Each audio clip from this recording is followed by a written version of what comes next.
ഇരുന്ന് ഉറങ്ങുവാന്ന് ചെല്ലടാ പൊന്നെ. സ്കൂൾ കാണും.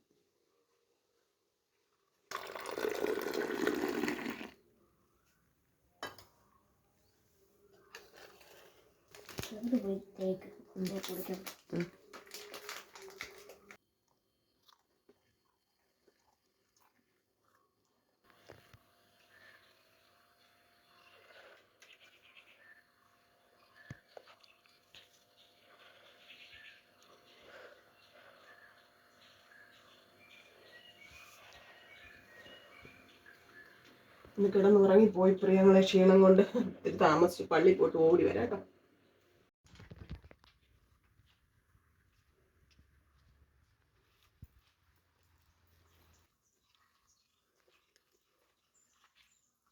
പ്രിയങ്ങളെ, അമ്മക്കിളിയുടെ കൊച്ചു കൊച്ചു വിശേഷങ്ങളിലേക്ക് എല്ലാവർക്കും സ്വാഗതം. പള്ളി പോയിട്ട് വന്ന് പ്രിയങ്ങളെ, മോനുകുട്ടൻ സൺഡേ സ്കൂളിൽ ഇരിക്കുന്നു. നമ്മൾ കുറേ ദിവസങ്ങൾക്ക് ശേഷമാണ് ഇന്നിങ്ങനത്തെ വീഡിയോ എടുക്കുന്നത് കേട്ടോ. മുത്ത് പോയതിൻ്റെ അന്ന് ഞായറാഴ്ചയാണ് മുത്ത് പോയത്. 25-ാം തീയതി ഞായറാഴ്ച മുത്ത് ഇവിടുന്ന് പോയത്. വൈകിട്ട് 6 മണിക്കുള്ള ബസ്സിന് പോയി. പിന്നെ 26, 27 ഒന്നും ഞാൻ വീഡിയോ എടുത്തില്ല. നമ്മൾ ഡെയിലി എടുക്കുന്ന വീഡിയോയിൽ അങ്ങനെയുള്ള വീഡിയോസ് ഒന്നും എടുത്തില്ല. പിന്നെ 28-ാം തീയതി ഞങ്ങൾ സുചേച്ചിയുടെ വീട്ടിൽ പോയി, അയർമത്ത് പോയി.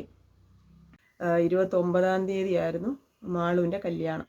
അപ്പോൾ 28-ഉം 29-ഉം അവിടുത്തെ വിശേഷങ്ങളൊക്കെ വീഡിയോ എടുത്തു. എന്നാലും എല്ലാം ഒന്നുമില്ല, മുത്തില്ലഞ്ഞുകൊണ്ട് വീഡിയോ എടുപ്പൊക്കെ കുറവായിരുന്നു കേട്ടോ. പിന്നെ കുറച്ചൊക്കെ എൻ്റെ പ്രിയപ്പെട്ടവർ കാണാൻ ആഗ്രഹിക്കുന്നവരുണ്ട്. അതുകൊണ്ട് ഞാൻ കുറച്ച് വീഡിയോ ഒക്കെ എടുത്തത് എഡിറ്റ് ചെയ്തൊക്കെ അപ്ലോഡ് ചെയ്തിട്ടുണ്ട്. പിന്നെ വെള്ളിയാഴ്ച രാവിലെ ഞങ്ങളൊരു 10 മണിയൊക്കെ ആയപ്പോഴത്തേക്ക് അവിടെ നിന്ന് ഇറങ്ങി. ഉച്ചയായപ്പോഴത്തേക്ക് പത്തനംതിട്ട വന്നു. എനിക്ക് ആ വെയിലത്ത് ഇങ്ങോട്ട് തിരിച്ച് വരാൻ വയ്യായിരുന്നു. വണ്ടി അവിടെ വെച്ചിട്ടാണ് പോകുന്നത്. പിന്നെ ഞങ്ങൾ കൊച്ചോളുടെ വീട്ടിലിരുന്നു. ഉച്ച കഴിഞ്ഞ് എൻ്റെ +2 പഠിപ്പിച്ച മാത്യു സാറിൻ്റെ റിട്ടയർമെൻറ്റ് ഫംഗ്ഷനായിരുന്നു തുമ്പമൺ MG ഹയർ സെക്കൻഡറി സ്കൂളിൽ വെച്ച്. അപ്പോൾ സാർ എൻ്റെ നമ്പർ കളക്ട് ചെയ്ത് എന്നെ വിളിച്ചായിരുന്നു. അപ്പോൾ എനിക്ക് ഈ യാത്ര ചെയ്തതിൻ്റെ എല്ലാം കൂടെ വയ്യാഴിയൊക്കെ ആയിരുന്നു. കൂടെ വെയിൽ കൊണ്ടതിൻ്റെയൊക്കെ ക്ഷീണവും തലവേദനയൊക്കെ ഉണ്ടായിരുന്നു. പിന്നെ ഞാൻ കുറച്ച് നേരമൊക്കെ കൊച്ചോളുടെ വീട്ടിൽ കിടക്കുകയും ഇരിക്കുകയൊക്കെ ചെയ്ത് വിശ്രമിച്ചിട്ട് ഞാനും മോനുകുട്ടനോട് 3:30 ആയപ്പോഴത്തേക്ക് സ്കൂളിൽ പോയി. തുമ്പോണ് പോയി. ബസ്സിനാണ് പോയത്. അവിടെ വരെ വണ്ടി ഓടിക്കാൻ വയ്യായിരുന്നത് കൊണ്ട് ബസ്സിന് പോയി. അവിടെ ചെന്ന് സാറിനെയൊക്കെ കണ്ടു. എന്താ പറയുന്നത്, എനിക്ക് ഒരുപാട് സന്തോഷമുള്ള ഒരു സമയമായിരുന്നു അത്. കാരണം സാറ് 10-28 വർഷമായിട്ട് അധ്യാപകനായിട്ട് ജോലി ചെയ്യുന്നു. അതിനിടയിൽ സാർ എന്തോരം വിദ്യാർത്ഥികളെ പഠിപ്പിച്ച് വിട്ടിട്ടുണ്ട്. എത്രയോ പേരുമായിട്ട് ആത്മബന്ധം ഇപ്പോഴും ഉണ്ടായിരിക്കാം.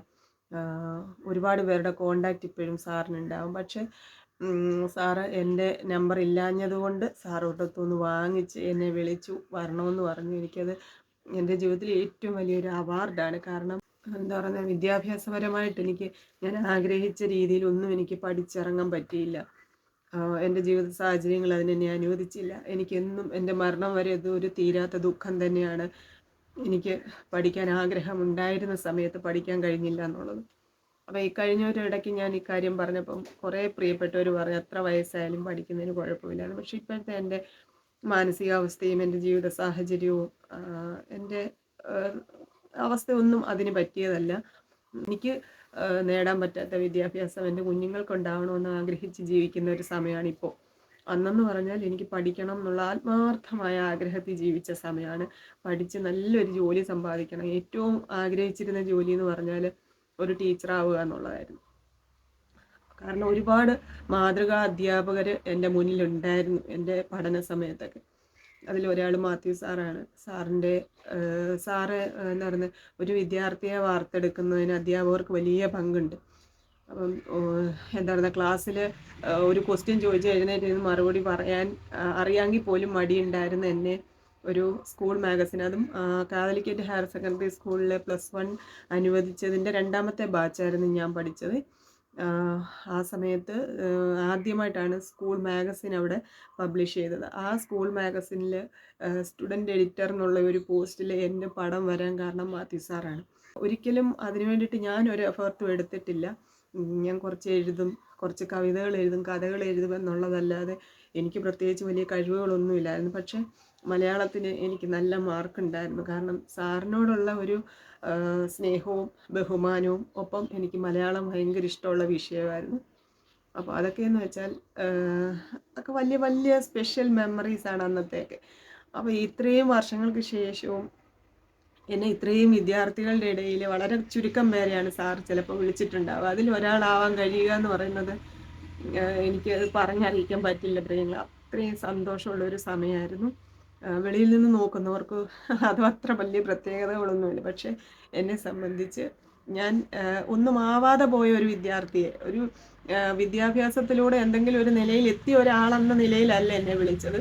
സാർ പഠിപ്പിച്ച ഒരു വിദ്യാർത്ഥി, ഒരു ആത്മബന്ധം സാറിന് എന്നോടുള്ളത് കൊണ്ടാണ്. കാരണം പുറത്തെവിടെയെങ്കിലും വെച്ച് കാണുമ്പോൾ സാർ ചിരിക്കാറുണ്ട്, മിണ്ടാറുണ്ട് എന്നുള്ളതല്ലാതെ ഇത്ര വർഷവും ഞങ്ങൾ സംസാരിക്കുകയോ എന്താ പറയുക എന്തെങ്കിലും കാര്യങ്ങൾക്ക് വിളിക്കുകയോ ഒന്നും ചെയ്തിട്ടില്ല. സാറിൻ്റെ ഒരു സ്പെഷ്യൽ ഡേയിൽ എന്നെപ്പോലുള്ള ഒരാളിനെ ഓർത്ത് എൻ്റെ നമ്പർ കളക്ട് ചെയ്ത് എന്നെ വിളിച്ച് അതിൽ പങ്കെടുക്കണമെന്ന് പറഞ്ഞാൽ എനിക്ക് ഭയങ്കര വലിയ അവാർഡാണ്, ഏറ്റവും വലിയ അവാർഡാണ്.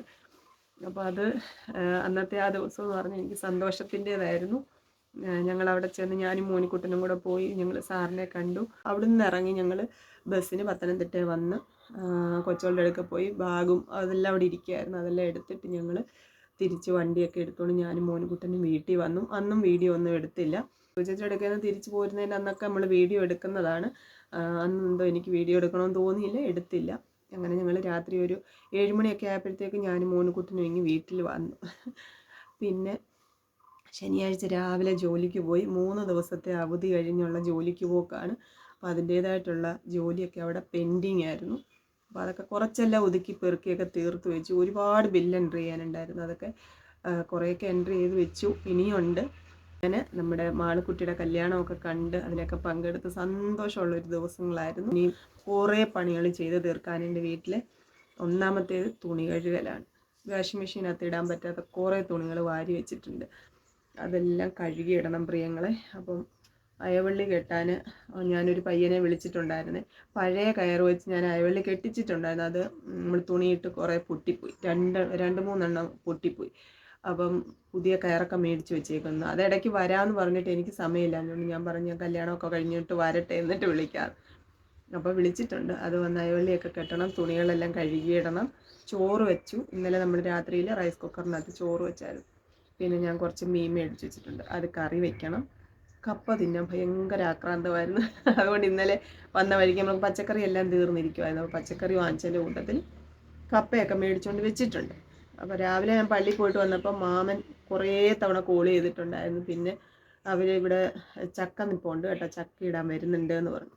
അപ്പോൾ കപ്പ വേണമോ ചക്ക വേണോ എന്നുള്ളത് ഇപ്പോൾ കൺഫ്യൂഷനായി.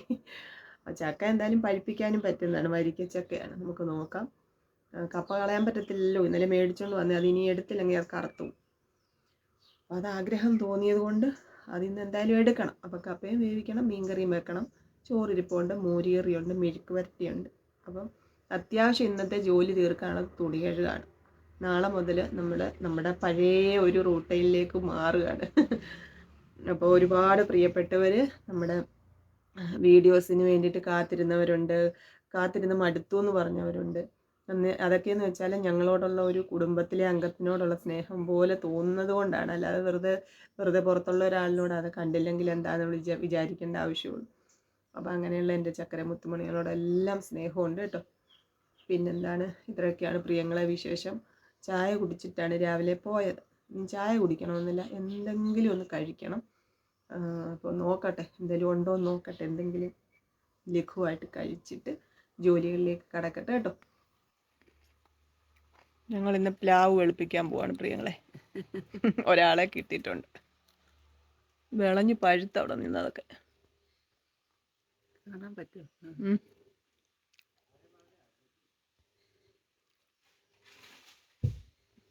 വിളഞ്ഞ് പൊട്ടി കീറി മാമി അതൊക്കെ. ചക്ക ഇടാൻ ആളിനെ കൊണ്ട് വന്ന ആള് കണ്ടിരിക്കുന്നു കണ്ടോ. വേണ്ട കണ്ടോ, നോട്ടക്കാരൻ. നോട്ടക്കാരാ ഞങ്ങളുടെ സൂപ്പർവൈസറാ. ഹായ് പറഞ്ഞു സൂപ്പർവൈസർ.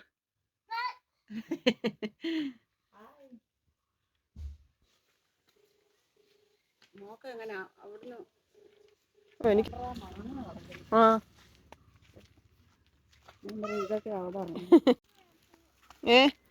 ഓ മാമി അത് വലിച്ചെടുക്കാതെ കൈ വയ്യാതെ.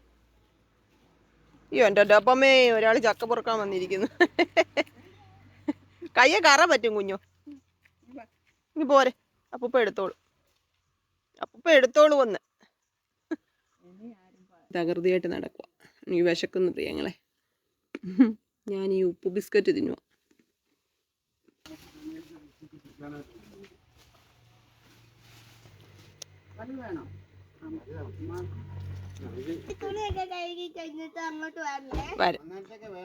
ആ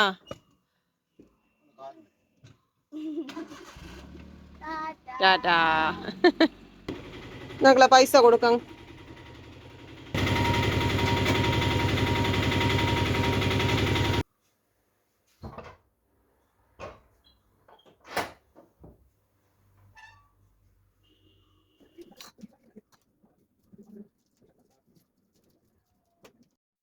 കപ്പ അരിഞ്ഞ് അടുപ്പയിലോട്ട് വെച്ചിട്ടുണ്ട്, തിളക്കട്ടെ. അപ്പോഴത്തേക്ക് ഞാൻ ഷടേന്ന് ഒലച്ചിടാനുള്ള തുണികളൊക്കെ അങ്ങ് ഒലച്ചിടാം.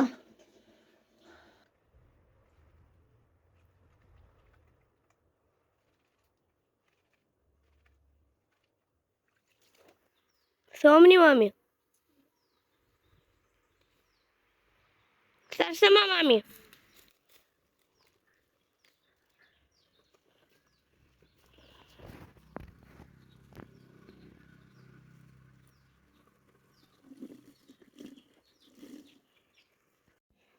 കപ്പ വെന്ത് പ്രിയങ്ങളെ, ഞാൻ അങ്ങോട്ട് വെള്ളം വാർത്തിട്ടതാണ്. കുറച്ച് തുണിയൊക്കെ കഴുകി വിരിച്ചു, ഇനിയും കുറച്ചുകൂടെ ഉണ്ട്.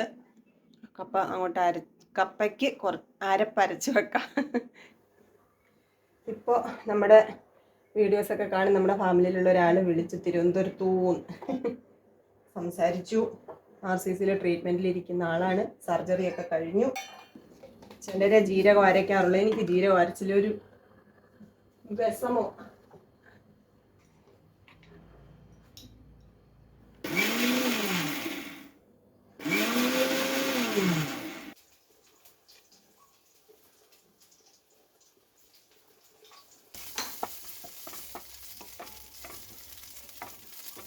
അങ്ങോട്ടിടാം.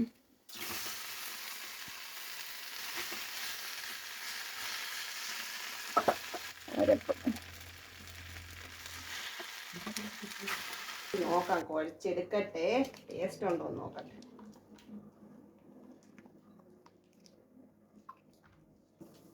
മീൻകറിക്കുള്ള എല്ലാം റെഡിയാക്കാം. ഇത് മീൻകറി എടുത്ത് വെച്ചിട്ട് വേണം ബാക്കി തുണിയെല്ലാം കഴുകണം.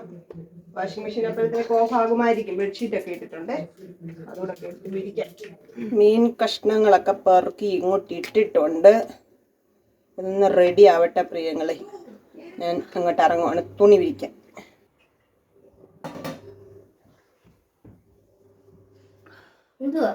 ചോറിന് വാഷിംഗ് മെഷീൻ ഓഫായില്ല, തുണി വിരിച്ച് കഴിഞ്ഞു. ബാക്കി വെളിയിലുള്ളതെല്ലാം കഴിഞ്ഞു. ചോറിനട്ടെ, മോരുകറി, ചോറ്. മീൻ തരട്ടെ, വേറെ പാത്രത്തിൽ വേണം. മീനും മോര് വേറെ പാത്രത്തിൽ എടുക്കട്ടെ. ചോറെടുത്തില്ല, കപ്പ മാത്രം എടുക്കാൻ പോകും. വെള്ളം ഒഴിച്ച് ചോറുണ്ട് കഴിഞ്ഞ് പാത്രം കഴുകും. ബാക്കി തുണി വിരിക്കലും ഉറക്കം. ഉറക്കം എന്ന് പറഞ്ഞാൽ കിടക്കണം, വീഡിയോ എഡിറ്റ് ചെയ്യാൻ. എൻ്റെ ദൈവമേ.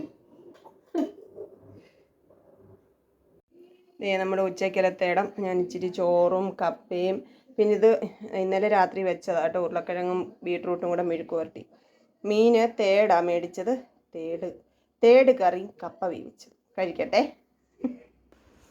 പണിയൊക്കെ കഴിഞ്ഞൊന്ന് കിടക്കട്ടെ പ്രിയങ്ങളെ. തൂത്തുവാരി പാത്രം എല്ലാം കഴുകി.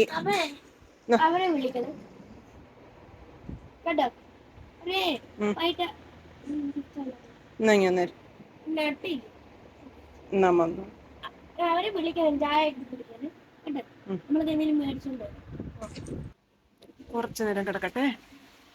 ഇവിടെ കിടക്കുമായിരുന്നു പ്രിയങ്ങളെ. ഇപ്പൊ എഴുന്നേറ്റു. ഞാൻ പറഞ്ഞില്ലേ, സുധീഷ് വന്നിട്ടുണ്ട്. അയവള്ളിയൊക്കെ കെട്ടി ഇതുണ്ട്, അവിടെ കരിയിലൊക്കെ തൂത്തുവാരി തരാമെന്ന് പറഞ്ഞു. ഞാനപ്പോൾ ഇവിടോട്ട് എഴുന്നേറ്റ് വന്നിരുന്നതാണ്.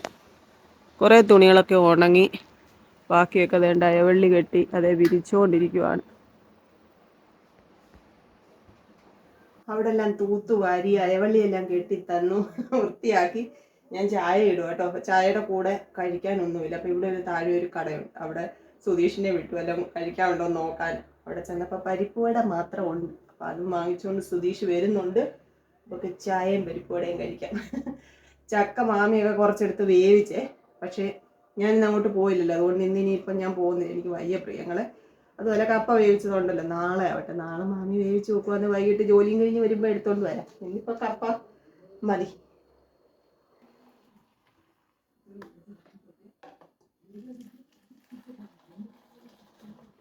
ചായയും പരിപ്പോടെയും റെഡി, കഴിക്കുക കേട്ടോ.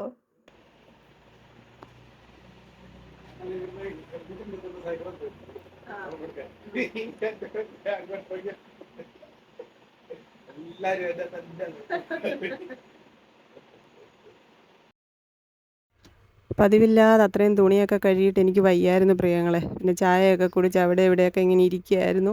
വീഡിയോ എഡിറ്റ് ചെയ്ത് കഴിഞ്ഞില്ലായിരുന്നു അന്ന്. പിന്നെ ഞങ്ങൾ അത്താഴം കഴിക്കാൻ, ഉച്ചക്കലത്തെ കൂട്ടാനൊക്കെ ഉള്ളായിരുന്നു. അത്താഴവും കഴിച്ചിട്ട് ഒരു വീഡിയോ എഡിറ്റ് ചെയ്ത് സേവ് ചെയ്യാൻ പറ്റി. അപ്പോൾ നമുക്കിനി അടുത്ത ദിവസം കാണാം. എല്ലാവരോടും സ്നേഹം, നിറയെ പ്രാർത്ഥനകൾ, സപ്പോർട്ട് ചെയ്യുന്ന എൻ്റെ പ്രിയപ്പെട്ടവരോടെല്ലാം ഒരുപാട് സ്നേഹം കേട്ടോ. കൊച്ചു കൊച്ചു വീട്ടുവിശേഷങ്ങളുമായി വീണ്ടും കാണാമേ.